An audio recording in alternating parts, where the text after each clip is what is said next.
ഒരു സർക്കാരുണ്ടാക്കുന്ന നിയമങ്ങൾ തെറ്റാണെന്ന് പറയാൻ ആർക്കെങ്കിലും അധികാരമുണ്ടോ? ജനാധിപത്യത്തിൽ ഈ ചോദ്യത്തിന് വലിയ പ്രസക്തിയുണ്ട്. ഉത്തരം ഉണ്ട് എന്ന് തന്നെയാണ്. ആ ഒരു അധികാരത്തെയാണ് നമ്മൾ ജുഡീഷ്യൽ റിവ്യൂ എന്ന് പറയുന്നത്. അപ്പോ അതെന്താണെന്നും അതിന്റെ പ്രാധാന്യം എന്താണെന്നും നമുക്ക് വളരെ ലളിതമായിട്ട് ഒന്ന് നോക്കാം. ഒന്ന് ആലോചിച്ചു നോക്കൂ. നമ്മളെല്ലാം വോട്ട് ചെയ്ത് അധികാരത്തിലേറ്റിയ ഒരു സർക്കാർ ഒരു നിയമം പാസാക്കുന്നു. പക്ഷെ ആ നിയമം ശരിയല്ല, അത് നമ്മുടെ ഭരണഘടനയ്ക്ക് എതിരാണെന്ന് പറയാൻ ആർക്കെങ്കിലും സാധിക്കുമോ? അങ്ങനെ ഒരു അധികാരം ആർക്കെങ്കിലും ഉണ്ടോ? ഈയൊരു ചോദ്യത്തിൽ നിന്നാണ് നമ്മളിന്ന് തുടങ്ങുന്നത്. ആ ചോദ്യത്തിനുള്ള ഉത്തരമാണ് ജുഡീഷ്യൽ റിവ്യൂ. വളരെ സിമ്പിളായിട്ട് പറഞ്ഞാല്, സർക്കാർ ഉണ്ടാക്കുന്ന നിയമങ്ങൾ നമ്മുടെ ഭരണഘടന അനുസരിച്ചാണോ എന്ന് കോടതികൾക്ക് പരിശോധിക്കാം. ഇനി അഥവാ ഭരണഘടനയ്ക്കെതിരാണെന്ന് കണ്ടെത്തുകയാണെങ്കിൽ ആ നിയമം അസാധുവാക്കാനും കോടതിക്ക് കഴിയും. അത്രയുള്ളൂ സംഭവം. അപ്പോ ഈ ജുഡീഷ്യൽ റിവ്യൂവിന് ഇത്രയധികം പ്രാധാന്യം കൊടുക്കുന്നതെന്തിനാണ്? ഇതിന് പ്രധാനമായും 3 റോളുകളുണ്ട്. ശരിക്കും പറഞ്ഞാൽ ഇതിനെ നമ്മുടെ ഭരണഘടനയുടെ ഒരു ഗാർഡ് അഥവാ ഒരു കാവൽക്കാരൻ എന്ന് തന്നെ നമുക്ക് വിളിക്കാം. അപ്പോ ഈ കാവൽക്കാരന്റെ ജോലികൾ എന്തൊക്കെയാണെന്ന് നോക്കിയാലോ? ഒന്നാമത്തെ കാര്യം, സർക്കാർ എപ്പോഴും ഭരണഘടന എന്ന നിയമപുസ്തകത്തിനുള്ളിൽ നിന്നുകൊണ്ടാണ് പ്രവർത്തിക്കുന്നതെന്ന് ഉറപ്പാക്കുകയാണ്. ഒരു ഫുട്ബോൾ കളിയിലെ റെഫറിയെപ്പോലെ കളിയിലെ നിയമങ്ങൾ സർക്കാർ ഉൾപ്പെടെ എല്ലാവരും കൃത്യമായി പാലിക്കുന്നുണ്ടോ എന്ന് കോടതി എപ്പോഴും നോക്കിക്കൊണ്ടേയിരിക്കും. രണ്ടാമതായി, നമ്മുടെയൊക്കെ, അതായത് നിങ്ങളുടെയും എന്റെയുമൊക്കെ മൗലികാവകാശങ്ങളെ സംരക്ഷിക്കുക എന്നതാണ് ഇതിന്റെ മറ്റൊരു പ്രധാനപ്പെട്ട ജോലി.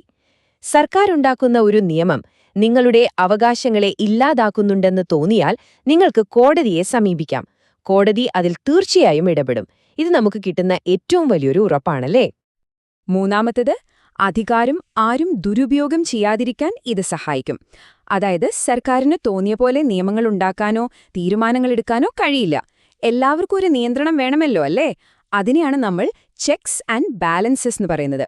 ജുഡീഷ്യൽ റിവ്യൂ ആ ഒരു ബാലൻസ് ഉണ്ടാക്കാൻ സഹായിക്കുന്നു. അപ്പോൾ ഈ ഐഡിയ എവിടുന്നാ വന്നത്? ഇത് പെട്ടെന്നൊരു ദിവസം ഇന്ത്യയിലുണ്ടായതൊന്നുമല്ല. ഇതിന് വ്യക്തമായ ഒരു ചരിത്രമുണ്ട്. നമുക്ക് ആ ഒരു ഗ്ലോബൽ യാത്രയെക്കുറിച്ച് ചെറുതായൊന്ന് നോക്കാം. ഇതിന്റെ തുടക്കം 1803 അമേരിക്കയിലാണ്. അവിടെ മാർബറി വേഴ്സസ് മാഡിസൺ എന്ന വളരെ പ്രശസ്തമായ ഒരു കേസുണ്ട്. അവിടെ നിന്നാണ് ഇതിന്റെ ഒരു ഔദ്യോഗിക തുടക്കം. പിന്നീട് ബ്രിട്ടനിലും സമാനമായ ആശയങ്ങൾ വന്നു. ഈ ചരിത്രത്തിൽ നിന്നെല്ലാം പ്രചോദനം ഉൾക്കൊണ്ടാണ് നമ്മുടെ ഭരണഘടനാ ശില്പികൾ ഇന്ത്യയ്ക്ക് വേണ്ടി ഇത് രൂപപ്പെടുത്തിയത്. അമേരിക്കയിലെ ആ ചരിത്രപരമായ കേസിൽ അവിടത്തെ ചീഫ് ജസ്റ്റിസ് ജോൺ മാർഷൽ പറഞ്ഞ ഒരു വാചകമുണ്ട്: ഭരണഘടന സാധാരണ നിയമങ്ങളെക്കാൾ മുകളിലാണ്. ഈ ഒറ്റ വാചകത്തിലാണ് ജുഡീഷ്യൽ റിവ്യൂവിന്റെ മുഴുവൻ സത്തും കിടക്കുന്നത്. രാജ്യത്ത് ഏറ്റവും വലുത് ജനങ്ങൾ തിരഞ്ഞെടുത്ത സർക്കാരാണോ അതോ ഭരണഘടനയാണോ എന്ന ചോദ്യത്തിന് ഇതിലും നല്ലൊരുത്തരം വേറെയില്ല. ഓക്കെ, അപ്പോൾ ഗ്ലോബൽ യാത്രയൊക്കെ കഴിഞ്ഞ് നമുക്ക് നേരെ ഇന്ത്യയിലേക്ക് വരാം. ഈ ആശയം എങ്ങനെയാണ് ഇന്ത്യൻ ഭരണഘടനയുടെ ഭാഗമായതെന്നും അതെങ്ങനെയാണ് ഇവിടെ പ്രവർത്തിക്കുന്നതെന്നും നമുക്ക് നോക്കാം. രസകരമായ കാര്യമെന്താണെന്ന് വെച്ചാൽ, ഇന്ത്യൻ ഭരണഘടനയിൽ എവിടെയും ജുഡീഷ്യൽ റിവ്യൂ എന്ന് അച്ചടിച്ചു വെച്ചിട്ടൊന്നുമില്ല. പക്ഷേ പല ആർട്ടിക്കിളുകളിലായി ഇതിനുള്ള അധികാരം കോടതികൾക്ക് നൽകിയിട്ടുണ്ട്. ഉദാഹരണത്തിന് ആർട്ടിക്കിൾ 13 പറയുന്നത് നമ്മുടെ മൗലികാവകാശങ്ങളെ ലംഘിക്കുന്ന ഏത് നിയമവും അസാധുവാണെന്നാണ്. അതുപോലെ ആർട്ടിക്കിൾ 32, 226 എന്നിവ നമ്മുടെ അവകാശങ്ങൾ സംരക്ഷിക്കാൻ വേണ്ടി നേരിട്ട് സുപ്രീം കോടതിയെയും ഹൈക്കോടതിയെയും സമീപിക്കാൻ നമുക്ക് അധികാരം നൽകുന്നു. ഇന്ത്യയിൽ പ്രധാനമായും 3 രീതിയിലാണ് ജുഡീഷ്യൽ റിവ്യൂ നടക്കുന്നത്. 1, പാർലമെന്റ് ഉണ്ടാക്കുന്ന നിയമങ്ങൾ പരിശോധിക്കും. 2, സർക്കാർ ഇറക്കുന്ന ഓർഡറുകൾ പരിശോധിക്കും. ഇനി മൂന്നാമത്തേത്, ഇതാണ് ഏറ്റവും പവർഫുള്ളായിട്ടുള്ളത്. ഭരണഘടനയിൽ വരുത്തുന്ന മാറ്റങ്ങൾ, അതായത് ഭേദഗതികൾ പോലും കോടതിക്ക് പരിശോധിക്കാം. കാലം കടന്നുപോകുന്തോറും ഇന്ത്യയിലെ ജുഡീഷ്യൽ റിവ്യൂ എന്ന ആശയത്തെ കൂടുതൽ ശക്തമാക്കിയത് ചില നിർണായകമായ കോടതി വിധികളാണ്. നമുക്കതിലെ ചില പ്രധാനപ്പെട്ട കേസുകളിലേക്ക് ഒന്ന് കണ്ണോടിക്കാം. ഇനി പറയുന്നതാണ് ഏറ്റവും രസകരം. 1967 ഗോലക്നാഥ് കേസിൽ കോടതി പറഞ്ഞു, പാർലമെന്റിന് നമ്മുടെ മൗലികാവകാശങ്ങളിൽ തൊടാൻ പോലും പറ്റില്ല എന്ന്. പക്ഷേ അതിലും വലിയൊരു സംഭവമായിരുന്നു 1973 കേശവാനന്ദ ഭാരതി കേസ്. ആ കേസിലാണ് അടിസ്ഥാന ഘടനാ സിദ്ധാന്തം എന്ന ആശയം വരുന്നത്. അതായത് സർക്കാരിന് ഭരണഘടന മാറ്റിയെഴുതാം, പക്ഷേ അതിന്റെ ആത്മാവിനെ, അതിന്റെ അടിസ്ഥാന സ്വഭാവത്തെ മാറ്റാൻ സാധിക്കില്ല. ഈയൊരു വിധി ഇന്ത്യൻ ജനാധിപത്യത്തിന്റെ തന്നെ ഗതി മാറ്റിമറിച്ചു എന്ന് പറയാം. അപ്പോ ഇത്രയും കാര്യങ്ങൾ നമ്മൾ ചർച്ച ചെയ്തു. ഇതിൽ നിന്ന് നമുക്ക് എന്തു മനസ്സിലാക്കാം?